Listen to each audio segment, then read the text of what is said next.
Welcome to Blizzard Fire. We hope this video helps fire up your solution. You start by assembling and powering the paint zoom, attach the correct nozzle and a clean needle. Use the manufacturer's thinning guidance. That's why you test viscosity on a paper towel, so the gun won't clog. Next, pour paint into the cup, strain larger lumps and lock the lid. Move at a steady pace. Keep the tip 6-8 inches from the surface and maintain a consistent stroke. Once done, flush with cleaner to confirm spray pattern before continuing. Once you're in the mid-phase, control becomes crucial. You should use overlapping passes at roughly 50% overlap to avoid stripes. Keep the nozzle 6 to 8 inches away.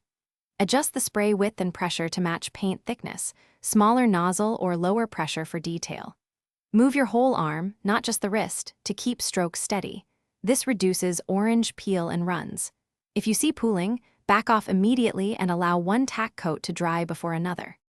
To finish, apply a light final coat and let it cure according to the paint's instructions. That prevents drag and visible brush marks.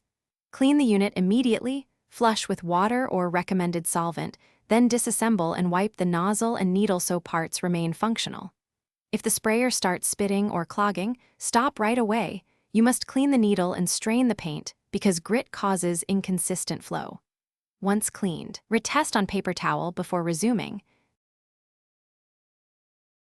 Thanks for watching. If you found this helpful, don't forget to like and subscribe.